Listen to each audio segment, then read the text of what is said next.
Hello, Hi. everybody. Hi. Welcome to another episode of Tzuzamen. Hi, Tzipi. Hi, Tzili. And like every week, we meet with another person that inspires us and widen our horizons. So we are so happy this week to have Princess Sarah. Can you believe it? Look at this. I wore my crown for you. It's beautiful. It looks like a Basquiat crown and your beautiful pink glasses. It's fabulous. Yes. I'm honored. Especially for you. Since we have a princess, I had to wear my queen t-shirt today. And you fulfilled my dreams when I was a kid. I used to go in the street thinking I'm a princess. So, so now I fulfill, part of my dreams meeting you. So, Tzili, can you please tell all of us about... No. Sarah will tell us. Sarah, tell us about yourself. How is it that you became a princess? Sure, it's so funny. It's an interesting story. So I was adopted 2 days after my first birthday by Jim and Judy Culberson. So I was adopted into this all-loving white family in West Virginia here in America. And then all of a sudden, I was adopted this new family. I'm a little nervous. I'm a little scared. And the first day I came home, it's really funny. My sister Lynn, dark hair, glasses. She was 11 years old. My sister Laura, blonde hair, green eyes. She was 10. And they yelled to all the neighborhood girls, come here. You got to see my new little baby sister, Sarah. You got to see my new little baby sister, Sarah. So all the neighborhood girls came running. They sat in this big circle. And Catherine Morgan looked over at me and she looked back, one of my sister's friends, she was one of the 10-year-old girls. And she says, now, wait a second, is she Black or does she just have a really good tan? So this is Morgantown, West Virginia, like 3% African-American, and they hadn't seen very many kids of color in the neighborhood. So my sister said, this is my new little baby sister, Sarah. She's part white American and part West African. And they were like, oh, okay. So I was getting to know the friends in the neighborhood growing up. They just accepted you? Yeah, just so much love. Now, I have to say, my grandmother did have a little trouble at first. When my mom told my grandmother, her mother, that they were adopting me, my grandmother was a little more hesitant. She said, they had a phone call and she said, now, Judy, I think adopting this Black little girl into our family is only going to cause problems. And I don't want to talk to you about it. And she hung up on my mom. Wow. And they loved each other. This was her mother, right? My grandma and my new grandma, right? And so my mom said, we're going to go to Litchfield, Illinois, like we always do, and see grandma. And grandma's going to have to figure this out. So we drove there to Illinois to see her family and drove up to the farm. And my grandma came out of the farmhouse and her arms were kind of crossed. And she looked at me. She looked away, then she looked back at me and she said, can I hold her? Wow. And in that moment, my mom said I was breaking racial barriers within my own family. So it wasn't, like you said, it wasn't all peaches and cream. It wasn't all perfect, right?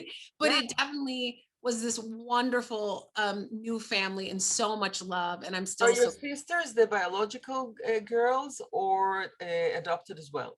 Yeah, my sisters are my parents' biological children, and then they adopted me later. Yes. Okay. So you grew up there. Did you say West Virginia? Yes. Yes, West Virginia. Okay. And you grew there. And so how did you feel being like one of 3% colored people? You know what? That's a really great question. People don't often ask me that either, actually. It was a little challenging, to be very honest, to look different than everyone, even in your own family and in your community. Now, the university, West Virginia is also Morgantown is a big university town. Yeah. However, a lot of kids, of students of color who might be Indian or Asian or African-American or Middle Eastern, where a lot of them were at the university. So I would see them when I go there with my dad, because he was a professor in the medical school at West Virginia University. However, in my neighborhood, in the school that I went to, it was a predominantly white school, which, I had so many friends and so close with everyone, but I intuitively was always going, oh, I don't look like everybody else. And I was constantly, I don't like to admit this, but it's the truth. I was constantly trying to fit in, like kind of straighten my afro. As you can see, I have a lot of curly hair and I was trying to look like all the girls in the school, and was trying to be the best. I was a great athlete. I played varsity basketball. I ran track. I went qualified for the state track meet. I was homecoming queen, which is funny. Wow. And then So I you went were on. popular. Yeah, I guess so. I guess so. But I also feel like I was popular, but internally I kind of felt like an imposter, if that Right. makes sense. Like I was like, Absolutely. yeah. Makes- Yeah. So But well, you know, even the fact that you needed to prove yourself all the time and Yeah. to be the best and use all your charm, which you have a lot, to force it all the time, it means something. And I know that you have a very supportive family, and I know her father is very active in Rotary, which is, you know, in the Peace Course, and it's a home of peace, and it's a home that supports Africa. So yeah, but I want to go back for a minute if I'm allowed to. So can we talk here? 3 Yes, minutes. sure, Right. sure. So tell me if it's none of my business. So how was it with boys? oh, you know, that's so funny. I love this. Hmm. You know what's interesting? It was actually fine with boys. Now, there was one boy named Charlie whose mom didn't want me to date him because I was a person of color, because I was Black. And that really broke my heart, because I was a kid. I was in middle school. I think I was like, how old was I? I was middle school already was, me too. Yeah. I got my first kiss when I was in 6th grade. I love it. Yeah. How'd you cheek? Well, this is what I like to say. You know, we grew up in the same neighborhood. It was on a very big tree on a street next to us. It was really amazing. So anyway, so his mother, and she broke your heart. Okay. So that definitely made me sad. But I had I had a wonderful boyfriend in middle school, and honestly, boys, that was that one person. But other than that, I had great relationships with boys. That's a great question, because it isn't always like that. I know. What was harder, to deal with your adoption or with your color? Color, for sure. Because my parents were just, it was almost like I was born from them, as close as my parents are my heart, you know? I think was just dealing with navigating, looking different than everyone else. That was definitely So when did you know you're adopted? At what age? My parents read me a book when I think I was like 6 or 7, about all kids being different. And this kid had glasses, and this kid was this way, and this kid had red hair, this kid was in a wheelchair, and then it was like, and this kid is adopted. And I kept thinking, because I saw the kid in the wheelchair in the book, and as a child, I went, are you wrong with me? Like, the little boy's in a wheelchair. Is he okay? Is there something to, know? So it's, bless their hearts, they were trying to just help me, and I thought, oh, something's wrong here. You know, it's really amazing. How do we sometimes find it difficulty to tap into the kids' mind? It's very hard to expose and protect at the same time. You have to choose your front, you know. Yes, exactly. Yeah. Exactly. But so by now we know, so you were adopted to fantastic parents, to a professor, and he was in medical school. That you already had you were courted, like in the primary school. Yes, by boys. Slowly but surely. Okay. She's building the script already. I love it. I love it. Is teaching script at Tish at the film school at NYU. She's that's what you do? And Sarah, I do. I'm teaching and I'm making movies. And before she became a princess, she's an actress. Oh, yeah, really? But you look like the camera loves you. But but it's not enough. It looks like your personality will burst the screen. Oh, thank you. Sometimes we ask, can she hold the screen? Yes, you will. Anybody did a documentary on you? Say that again? Anybody did a documentary on you? We're actually doing a movie. We actually just sold the rights to Disney. I co-wrote a book called A Princess Found, and it's a memoir documenting kind of the whole story. And we sold it to Disney, and we're working on the script right now, and we're turning it into fictionalized. So it's fiction. It's not It's documentary. based on it. It's based on a based true on the story. real- It's still a fiction. That's okay. Yeah. So it's, And yeah. you're going to be part of it? Are they going to let you Play? be well, first of all, the question, are you going to be involved in the screenwriting? Yes, I'm a consultant the whole way through the process. Okay. And I also wrote inside of the contract, I would like to play a role in the movie. Okay. I don't want to necessarily play myself. I want to actually, I mean, unless that works out somehow, but I'm not attached to that. But I think it would be fun to actually play a psychologist who Sarah, the young girl, Sarah goes to see as she's dealing with her identity, which is something I did deal with and did do. It's not really in the book that much, but I think it'd be really great because I think that's something that kids are dealing with sometimes, whether you're adopted or not. Sometimes identity is a big Right. thing, and I think it's neat for them to see that you can get support around that and that they're not alone. So how did you get to be at the little I know about you? Because usually when, I like to come open and, so the little I know is that I'm really curious about how did you come to be involved in Africa? So this is a great question. So how I got involved in Africa and specifically in Sierra Leone is because I found out that my birth father is from Sierra Leone, West Africa. How did you And find him? what'd you say? How did you How find did you him? find It's not it? easy. So I did this amazing class called Landmark Worldwide, and my friend who worked for Microsoft did this class and then started his own company. And I was like, wow, maybe I should go do this. Maybe this would advance my acting career or something. And when I went, I realized, oh, I'm really angry at my birth father. And then as I did the course, I thought, well, wait a second. Because I thought, oh, you didn't want me, something like that. Because I knew that my birth mother had kept me for 9 months. And then I was in foster care for 3 months and then I was adopted, but I didn't think my father had anything to do with that, but I was actually wrong. And so when I did this work, this program, they talked about forgiveness and letting go of things that we're holding on to. Well, wait a second. Why did they put you in a foster home?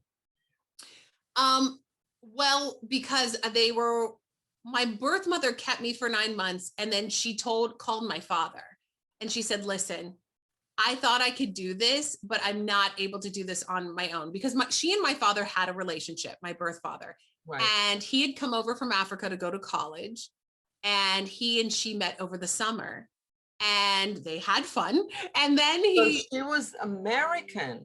She's American, a white American. Okay. Yes. All Sorry. I missed this, Lee. White American. Yeah, she's a white American. My father is Black from West Africa.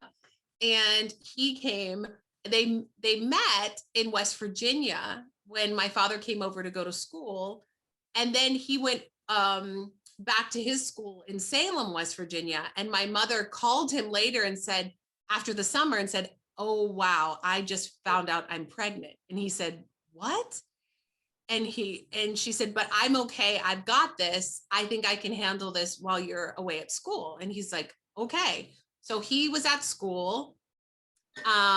She then kept me for 9 months. And then she called him. She's like, I can't do this. I can't do this on my own. I'm going to place her in adoption.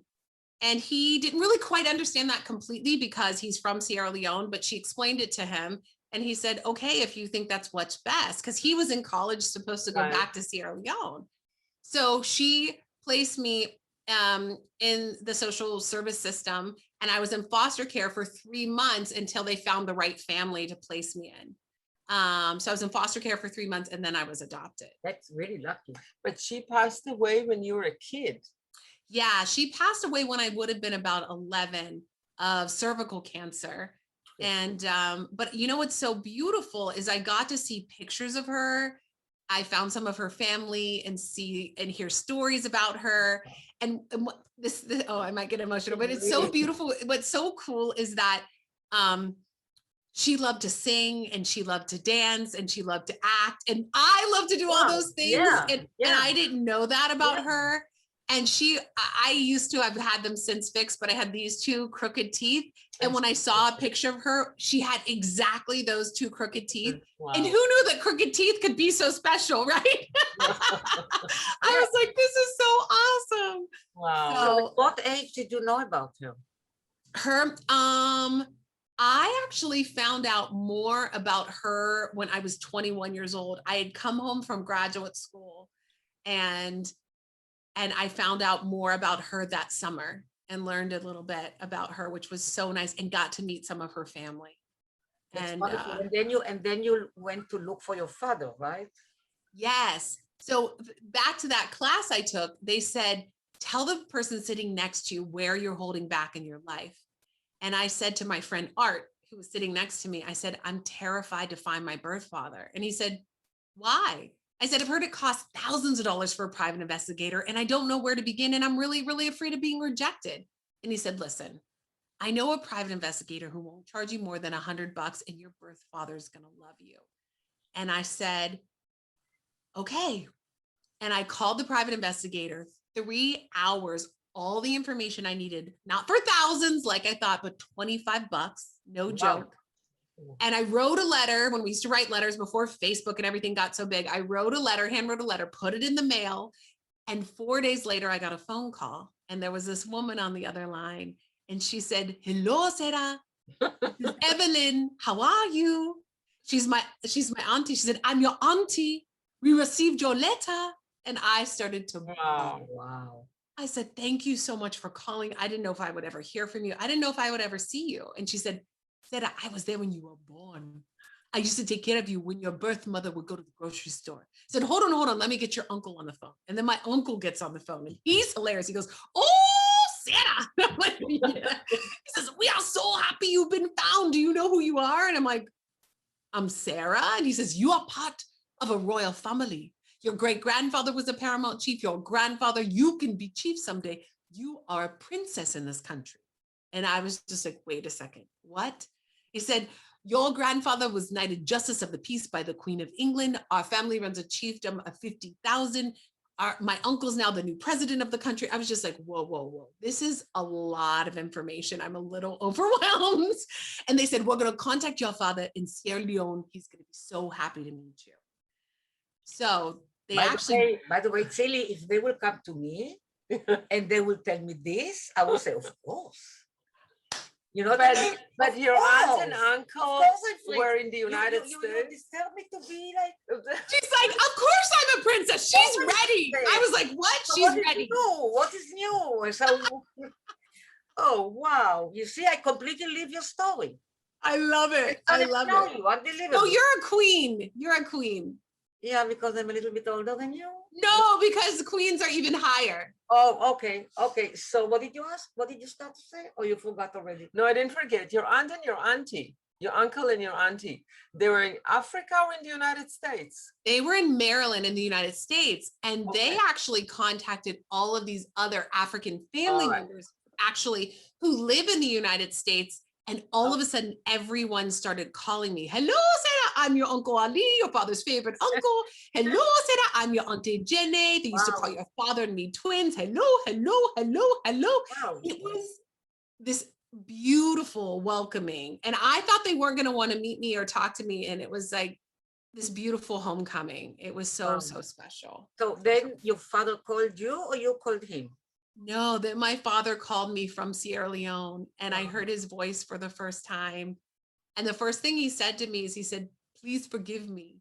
After you've been placed in adoption, your name had changed, everything had changed. And I said, no. I'm going to ask you to please forgive me, because I've been making you wrong my entire life just to protect myself. And I'm not going to do that anymore. Wow. Whom do you look like? My father. Your father. I think I have my mother's personality. Yeah. And my birth father's like a perfect look like him. And I wish I don't have it in here, but I have a picture of him when he was like in his 20s, and I was flipping through something and I thought it was me. I just glanced like through here, we look the same. And actually I'm jumping ahead, but I ended up meeting my birth father, and I went to Sierra Leone to meet him. And he gave me this beautiful green African dress and he had a matching green shirt. And when I arrived in the village, all the women came forward wearing the same green dress that I had been given. Wow.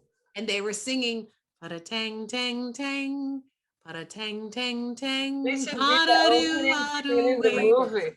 Buddha Sarah go to." Yeah, we gotta have that in the movie. Like it was so fun. It was magical. And one of the things that I want to share with you is that when I met my birth father's wife, because he had, gotten married. I have sister Jenaba, brother Hindobe, and another sister Abi. So I got to meet the family. And when I met my father's wife, she looked at me and she looked in my eyes and she said, "Your father told me I have a daughter in America, and someday she may come and look for me." Wow. So she said, and she also said, "As I look in your eyes, Sarah, you have your father's eyes. Your eyes look just like your father." Wow. And literally growing up and never looking like anybody, Right. to be, Wow. it's like to be able to look and hear that from his wife with so much love was so special. So So what did you find in Sierra Leone? Sierra Leone. Sierra Leone. What did you find there? What kind of place? Oh yeah, What triggered? What intrigued you? what intrigued me. So what really intrigued me is like the perseverance and beauty of the people in Sierra Leone, because they did go through an 11-year blood diamond civil war. So a lot of people had missing arms, missing legs, buildings had been destroyed. So I have a family that's a royal family. So we had a family home. There are certain things, but the family chiefdom home actually was just destroyed during the war. So it's been This was your first time in Africa, or you were in Africa before? I was in Africa. I was in Kenya when I was 2. When so my dad did a sabbatical as a neuroanatomist, and the whole family went. So we were there for that, but I had never, not anything that I could remember. What does it mean to come to Africa knowing that you're a local princess? What does it do to you? It was a little overwhelming. I didn't know how to be with it. I was like, what am I supposed to do? How does this work? Do I have to wear dresses all the time? What does this mean? As I wear my jean jacket and my hat right now. I have a whole closet right here full of African dresses and clothes. Right. But they expect you to fulfill some roles, or yes, actually expectations from you. My whole family has had a huge role in education in the country. It's really interesting. I went to, our students were invited to the United Nations to speak from Sierra Leone. And I flew to New York to get a letter from the United Nations to send to them to bring over with them when they came. And while I was in New York, I stopped in at the Sierra Leone embassy in New York City, because I just thought, let me just find out more about my birth family. This was early on. And I walked in, I said, "Oh, hello, I wanted to know about the Pessoas." And they kind of looked at me like, who's this African-American woman wanting to know about the Pessoas? And I said, "My family are the Pessoas." And they completely changed. I said, "You are the Pessoas? Do you know what your family has done for education in our country? Do you know what your grandfather did? Do you know that we studied about you in our history books about your family?" And I was just like, I had no idea. So our family has played a huge role in the country for years. We're the second largest tribe. There's the Timini tribe, then our tribe, the Mende tribe. And we've done a lot of work. And in the last 15 years, we've really done a lot of work around public health education and female empowerment. So it's been really, really life-altering and fun. And my brother's an attorney in Sierra Leone. So he runs our team on the ground, and I kind of run the team here in the United States, and we work together on clean drinking water so people stop dying of waterborne diseases. Right. That's a huge project we're working on right now. Yes. So, so the water purification cost a lot of money. So you had to raise money? Yeah, so the wells, we've worked with World Hope, which is an incredible nonprofit that only works with local people in Sierra Leone. They have an office there, and everyone, the people who are all employed there are from Sierra Leone. So whatever they get paid, the workers actually get the money for their families. So it's really wonderful. So to dig one well that goes, I mean, close to 100 feet down, so it doesn't become contaminated, Right. is about $10,000 a well. One. So we actually just, believe it or not, which is exciting, we just got I've just received about $40,000 for wells, and just within the last 2 weeks, because we started sharing about the need for clean drinking water. And so more is coming. So we're hoping to get started on at least 6 wells by June. So Oh, that's incredible. Now, on the front of women empowerment, how difficult it? I don't know exactly what is the status. You know, the world is divided. You know, you have those countries who pretend that women have equality, pretend, right. right? And those who really are. including US. Yeah. And Yeah. you know, payment and stuff. We know that. Exactly. And those, what did you say? Who don't pretend? Yeah, but you Mhm. have those that we know it's really terrible. Yeah. You know, some countries it's just unbearable what women They're go not even through. trying to cover it. Not only that, no, they don't even try to cover that. They don't want women to be empowered. They don't want women to, you know, even get an education. So how was it in Sierra Leone? So what's amazing is, I think, having a family, you know, here's an example. I think it's something that's still being worked on. Yes, when I sit down at a table, it's me with a bunch of men making decisions almost all the time in Sierra Leone. Actually, all the time, not almost, all the time. But in your position as a princess, when you sit with all these guys, you just sit there, or they ask you, or they need your permission, or they advise you, or No, we all work together. We're all like, we're sharing about, I hear about the different things that are needed. What are we doing? What's a strategy to who needs the wells the most? We go to travel together to the different communities, talk to people, learn about what's happening. Some go and check out wells that we dug 10 years ago that are still working perfectly fine, which you is have so a special position because you're the princess. Do you have a special position that they have to listen to, or you come as the head of the foundation or the committee that you want to do well, and you say, guys, we need to do this and this if we want to do it well, and I will help you outside of here? Both. So that's a great question. So it's both and kind of thing. So I'm also there as a family member and have certain responsibilities within the chiefdom around education and supporting kids with education, walking in my grandfather's footsteps. And then also we're doing this additional work around empowering girls, like getting pads, washable pads, working with the Pad Project and Days for Girls. So girls have washable pads that are reusable, that they're making themselves, so they can snap it into their underwear and not drop out of school due to their menstrual cycle. Yes. So that's another way of really empowering girls so they're not dropping out of school. But Sarah, there's something natural when you're born in a place and into a culture that you grow up with, that it's part of who you are. You just carry it with you. You don't have that. Yeah. When you got there, you came as an insider, but outsider. Yes. And now you're dealing with this and you help them. Where is the missing part? How do you fill it in? What do you do with this? How do you know them to the dot, just without saying things? How do you serve them the best? Well, I think is like, number one, I feel like is listening, the understanding that I did not grow up in this community, so I don't know everything. Mm-hmm. That's the biggest thing, to not come in as American, like, oh, I see this, let's do this, which happens sometimes. People think they know without really doing research and listening to people in the community. Also, I've been completely embraced, like I'd been there my whole life. That's the one thing that is extraordinary to me. So, I mean, for example, my father called me when my sister was getting married, and I was, as an elder sister, had to give permission for her to get married. I was like, what? This is fascinating. So I have certain roles within the family what's so interesting is also, like, the younger siblings have to also give respect to the older siblings. My father had to do that with his older brother. Also in our family, like asking questions.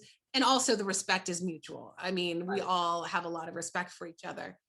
But it is interesting dancing in between these two cultures, right? And literally being both inside of who I am, an American, like with this white mother, and an African father growing up in a white family, and then going into Sierra Leone. It's been a culture shift, shock, and wonderful contribution Right. in my life, I feel. So everything that you turn to and you decide to take on upon yourself, you probably have to make a research, right?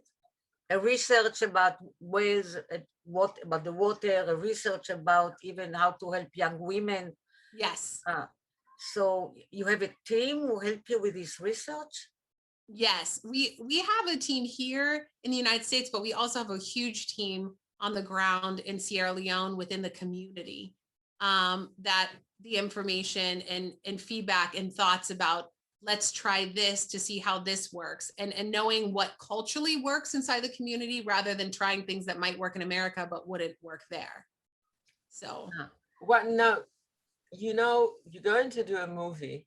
yes. I'm thinking about all the notes in the hat that you juggle, because your story has almost every subject on earth that you can raise, from adoption, being a black girl in where White you were, white right?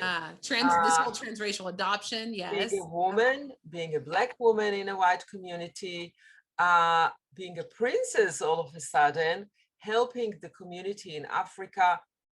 How are you going to prioritize, and what are you going to do in terms of putting the emphasis on certain things in the whole story, not to lose for any subject, but raise the awareness for everything, and Yeah. stay realistic and not in the dream. And go. I know exactly. How No, many hours the movie is going to be? Well, the one thing that I do know is that the movie is going to change because it's based on a true story. So it's going to change from my life. Yes, it can be exactly the same. Yeah. Yeah, it can't be exactly. But one of the things That's that why the opening scene should be the ceremony in Sierra Leone. I know, wouldn't that be cool? And And then it's like, wait, how, where, and then flashback to like the beginning. Wouldn't that be cool? That's a great idea, actually. Yeah, We'll she's a good sense for drama. I love it. And then we've got the director over here. You're done. You're covered, Sarah. You're covered. Now I know who to call after the call, after this. but you know, I just want to make, you know, I don't want to sound, I don't know what, but in order to have a drama, we need conflicts. Yes. And obstacles. So it's almost every step on her life. It's almost every step on her life. Yeah. Right. Yeah. There's also, I don't know how much of the war thus far will be brought in, because that's a huge conflict that was happening and people were, you know, running for their lives. But this is also Disney, so we're finding the dance between all of that. Right. But it's interesting what it's going to look like. And to answer your question about keeping all of this, it is a dance, Tzili. I really feel like it. And one of the things that I'm really committed to is young people and inspiring people to know about cultures, to know about different people. So in the movie, it's going to have different lives of its own due to the Disney brand and due to it based on a true story. And I'm separately working on an animation with Randy Jackson. And we are actually having this little girl who travels the world to learn about cultures around the world. And 3 sample episodes is learning about the Chinese New Year, Dia de los Muertos, the Day of the Dead, and Hanukkah and the menorah. Like these are 3 different samples that we are pitching to these different amazing animation companies, which is really exciting. And through this, guys, in this window, is this little girl's trying to stop this bad guy from taking over cultures all over the world, right? So they can have their celebrations, whoever they are, but at the same time, kids are getting to learn about these cultures. But it's also very empowering. It's very empowering for kids. It's very empowering for girls. Yes. Really, it's very empowering for different colors. the whole attitude about the presentation can change the spirit of many people, because when you present yourself as a princess, you know, it's a little bit on the cloud, because people don't know how to relate to this, because, oh, she's a princess, I'm not. She's not down to earth. So, and even if every parent will say to his little girl, you're my princess every morning, they're not a real princess to the world. So it's really tricky, you know, to cross the line and to take all the girls with you to your side and say, I've been on both sides, you can be on both sides, not exactly the same, but I can help you be there and take. She also retained a human, normal personality. You didn't change because they told you you are a princess. No, and also it also kind of redefining, that's the other conversation we've had, redefining what a princess means, because in my definition, it means responsibility. And you don't have to be a princess to be a responsible person. But when you're 6, you don't think about responsibility, you think about the gown. So it's little dresses with responsibility. Right. You know that when I grew up, I never cared for that, and I even never played with dolls, really. I didn't have dolls. I didn't care. And when my sister had dolls, I usually ruined it. Destroyed them. Whatever, I did all kind of things. And then I just woke up and I realized that I'm a queen, so it has nothing to do with anything, and I didn't care. So, but still, you know, it's very, especially when you do it with Disney, it's so easy to cross the line. It's so easy to cross the line. How do you keep it in the territory in between that everybody can share together and take something from this to the real world? I think one of the ways is inside of dealing with identity, because inside of the Disney journey, or inside of my journey in particular, there was a lot of challenge with struggling with identity. And I work with middle and high school students at the Oakwood School here in Los Angeles. And I know that, like I mentioned before, whether they're adopted or not, kids are struggling with their identities. Yes, right. Just being a teenager. And I struggle with their identity. Everybody, and I think about identity. And I think that that's a big connection inside of the story. And also, one of my other struggles was, now I'm this princess who's part of a royal family that has this role. What do I do with that? Are people going to think now all of a sudden that I think I'm better than them? Like, I wouldn't. What do you do with this in the States? Like, you left as a student and you came back as a princess. Yeah. Right. How does people take you? Yeah, it depends who it is. When I'm talking to kids, it's so much fun. They're the best. Because then you're like a superhero or something. Yes.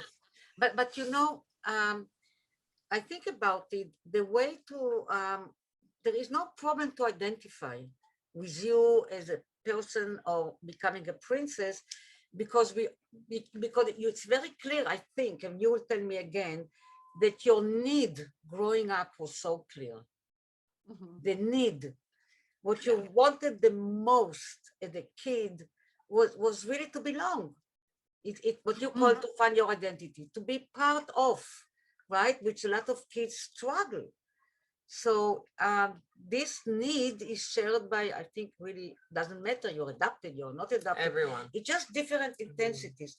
But what's interests me, I don't know if it's, so going to another country went through such hardships, right? They had civil war or what? Yeah, civil. It was 1991 to 2002. Yes. Okay, and it was a civil war. It was terrible, right? Yes.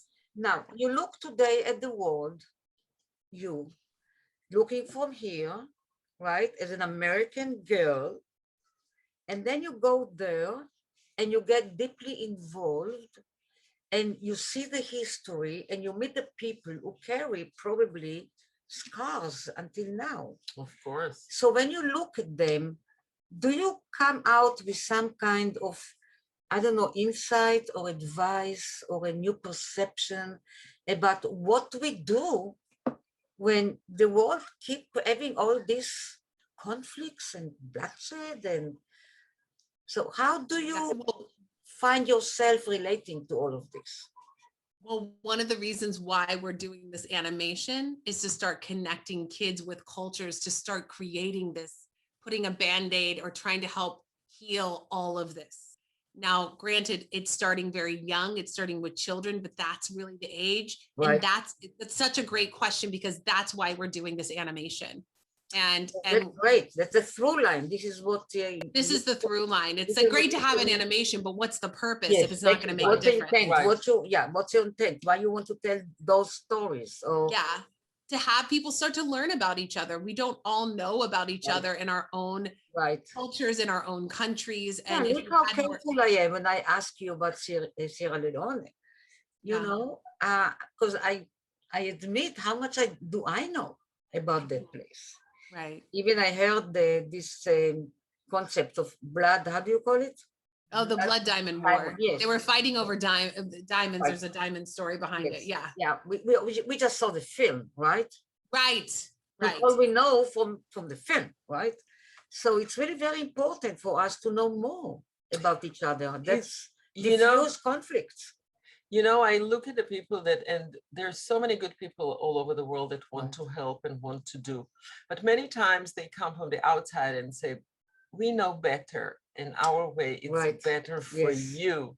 And no, it's not No. really. I mean, the best way to help people is to help them. That's the way it's good from their point of view. And I think that you can you're linking into the whole thing because you come also from them, and they give you a very special recognition and a lot of respect. And the good thing that you don't abuse it.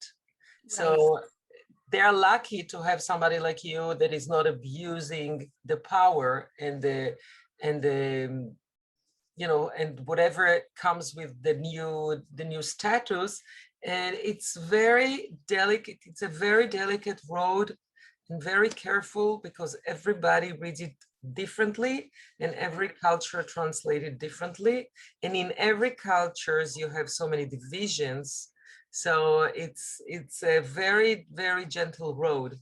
And I know that a lot of people, the whole world likes to help Africa, but I don't know how many of them can really help Africa as Africans, which is very different. Well, I think that, but look at, sorry to tell you, but when I look at you, I feel that you have a great ability to listen. Thank you. Because in order to enter another society, you have to listen, especially if you want to help them. So I'm not sure what Tzili says doesn't connect to that. Because even you who have, connections, you still had to learn a new culture, a new nuances, a new, language. I don't know if you learned the language. What language? A little bit. I know it a little bit. Okay, yeah, it's probably difficult. But so I wonder how do you get a lot of help from people? Around the work that we're doing in Sierra Leone, yeah, it's been really wonderful. And we've gotten help from people in our community in Morgantown. I've also done a lot of different media interviews from CNN, Good Morning America, Tamron Hall, just different shows. And that has really helped with the work that we're doing, people getting involved or people donating.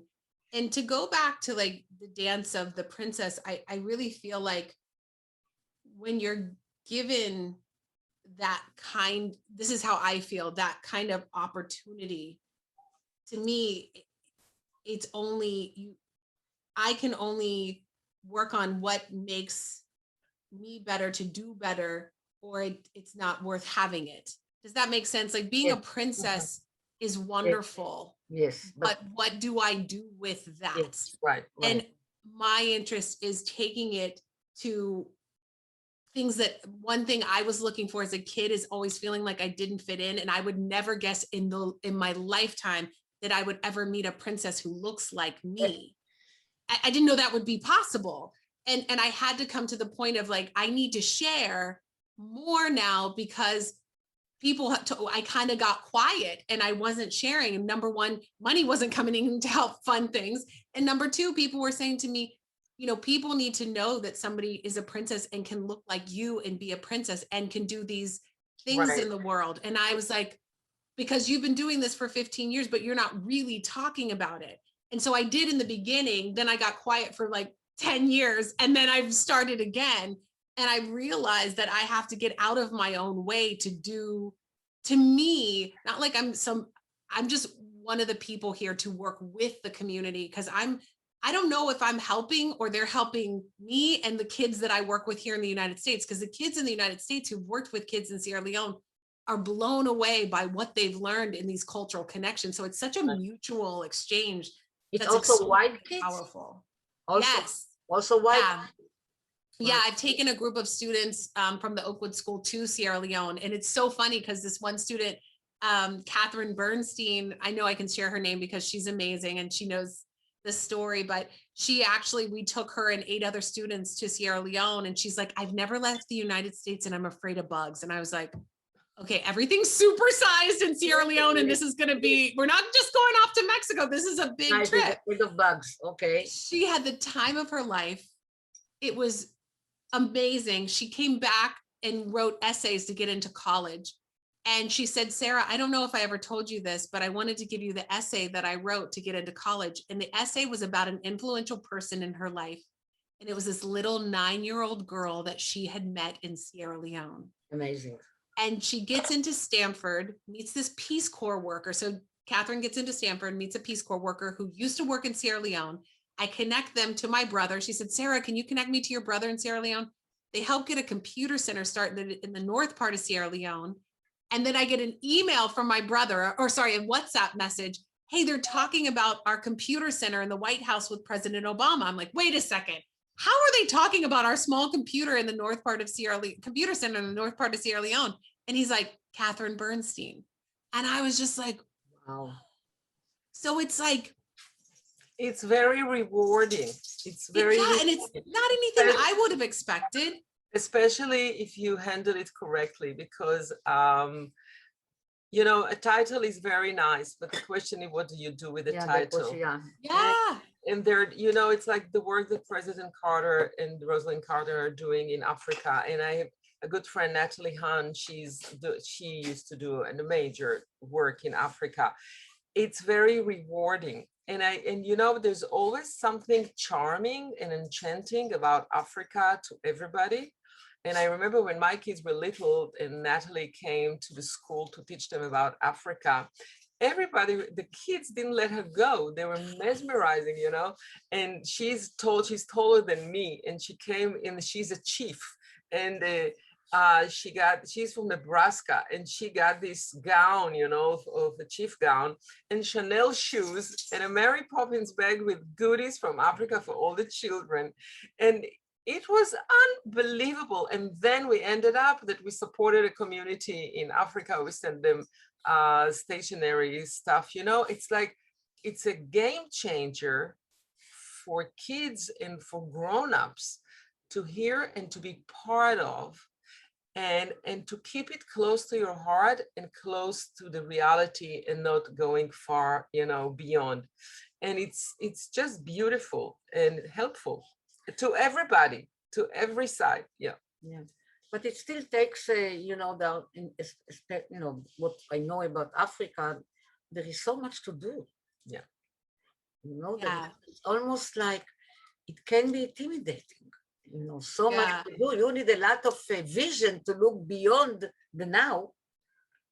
And I think also there's so much, what I feel like one of the things that I can do is be a connector, because I do navigate both worlds. And sometimes the whole continent seems overwhelming. Like, I'm mainly working in Sierra Leone, but connecting people with the country, with people and so on, to really kind of move things forward after this war that went on, because things don't get built overnight. It takes a long time to rebuild. So those are the things that, I mean, my goal, and my brother and I've spoken about this, is to like get clean drinking water in the entire country. The most important, right? Important.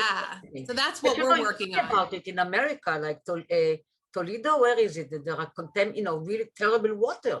Right. Is it Toledo? Flint, Michigan. Yeah, you think about it. You know, America with all those resources.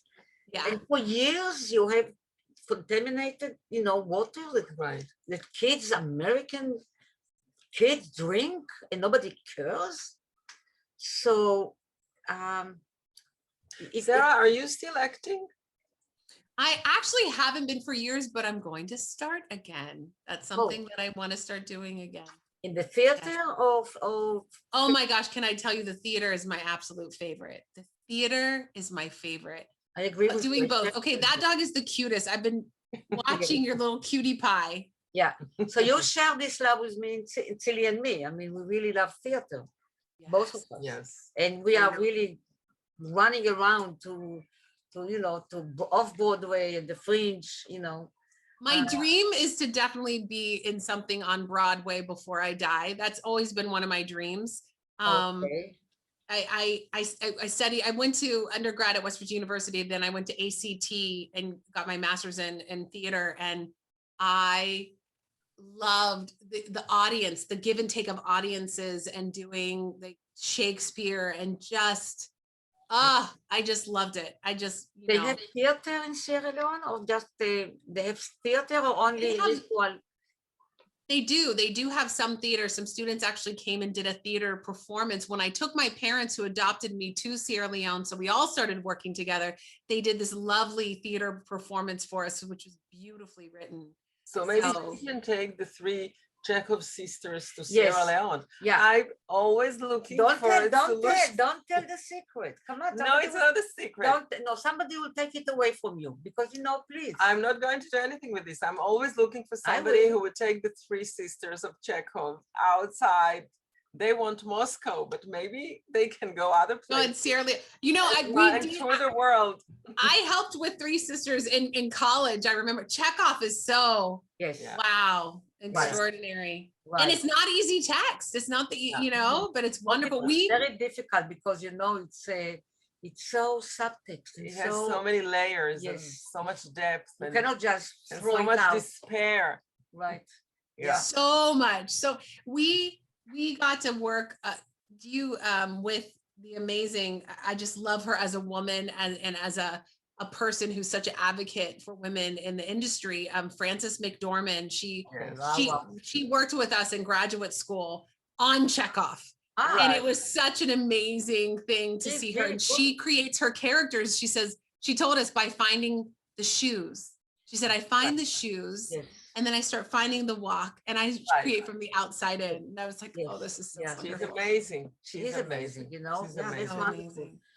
Did we go to see her something in Brooklyn? We saw her. What was it? Yeah, we saw her in many things. Yeah, but this was really unique. So you can feel that she's really the way she approaches this character. Yeah, it's amazing.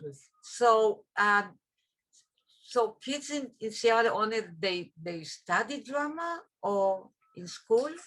I don't know if they study it in school. I think they took some classes, some of these high school students. I have to find out more about that because people have asked me more about, there's cultural dancing, I know, and so and so it's a great way, you act a character. It's a great way to open up about yourself.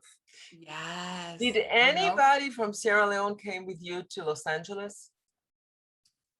Did anybody come with me to Los Angeles from Sierra Leone? Mm-hmm. No, you know what? It's getting a visa to come to the United States. It's hard. Is something else. Oh, really? It really is. But I didn't try, other than we worked on through the UN for the United Nations conference. But I have wanted to bring my brother Hindo Bay over. We haven't explored it lately because he's been so busy finishing law school. But yes, I would really love to bring students over. A lot of concern has been because of the war, they're so worried about immigration that they get so nervous at the US Embassy there, which is some kind of a privilege that I don't have to worry about and think about, which is very interesting, learning about these different opportunities that other people don't have so easily. Right. Yeah. Sarah, give us one sentence, one message to whoever you want as we are finishing this recording. One. What I would say to anybody watching this, that if something seems too big to do, go for it. because there is so much beauty on the other side of your own fear. And stuff can be more profound than anything you ever could have imagined. And sometimes it's just when we step out on those skinny branches and take the leap that a whole new world can emerge. Right. So how are you going to name the movie? Am I going to name the movie? The company is going to name No, the no, no, movie. because I'm looking for something from the sentence that she gave, how she's going to name the movie, because it's really nice. How would I name? I don't know if we're going to use the title of the book, A Princess Found, or if it's going to be something different. Usually they decide. Yeah. I was very disappointed when I did the film for HBO and I came with my name and they changed it to a name which I didn't understand. Oh, wow. Oh, It was really amazing. But I had so many battles so I decided, well, they probably know more about marketing. But listen, I want to tell you something. You're a model on so many levels.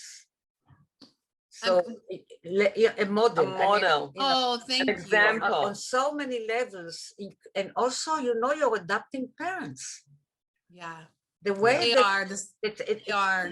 People has to really, they knew what they are going for. They really, no, it was not just adopting, it was really opening a world for somebody with all their heart, and they keep supporting you until today, even when you found your biologic. So they should also, get a lot of credit as far as they are my heart, my stars, my everything. My mom passed away a year ago, and my dad, I mean, she was still like fundraising up until and I'm just like, and actually several people have donated money toward wells in my mom's name to honor her. Listen, Tzili, I have to thank you. You introduced me to this wonderful person. Yes, we have to thank Dr. Sandy Barricard because he introduced me to Sarah. We don't know who is. And he's a good friend of her father. They both very, very active in Rotary and very active in education and with help with kids, with Africa, everywhere. So now I know it's a good chain. Thank you so much, Tzili.